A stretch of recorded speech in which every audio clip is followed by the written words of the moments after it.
గ్రామాల్లో ప్రజలు ఎదుర్కొంటున్న సమస్యల పరిష్కారం కోసం అవసరమైన చర్యలు తీసుకోవాలని బీజేపీ నాయకులు డిమాండ్ చేశారు.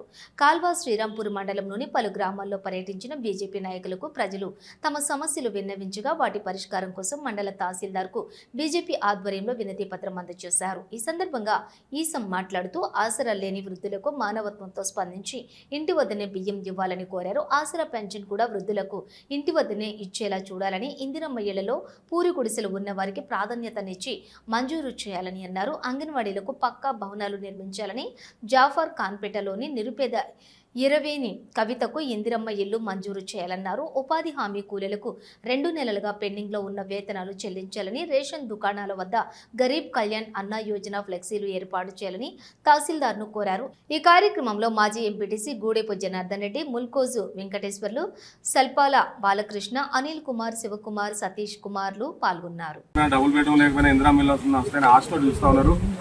వారికి ఖచ్చితంగా ప్రభుత్వం వారి స్థలాలను గుర్తించి వాళ్ళ ఇళ్ళ వద్దనే గుడిసెల వద్దనే ఫస్ట్ ఎలాంటి రాజకీయ ప్రలోభాలకు గురి కాకుండా అర్హులైనటువంటి వాళ్ళకి ఇందిరమ్మ ఇల్లు అందియాలని, అదేవిధంగా రేషన్ బియ్యం తీసుకెళ్లే ఎలాంటి దిక్కులైనటువంటి అనాథలకు ఇంటి వద్దనే రేషన్ బియ్యం ఇవ్వాలని, ఆసరా పెన్షన్ ఇవ్వాలని, అదేవిధంగా ఉపాధి హామీ కూలీలకు 2 నెలలుగా కూలీలు చెల్లించక ఇబ్బంది పెడతాను వారికి వెంటనే ఉపాధి హామీ కూలీలు చెల్లించాలని, అదేవిధంగా పలు సమస్యల మీద ఈ మండలంలో పలు సమస్యల మీద ఎంఆర్ఓ గారికి వినతి పత్రం ఇచ్చి ఇవ్వడం జరిగింది. కలవసినప్పుడు మండలం బీజేపీ ఆధ్వర్యంలో.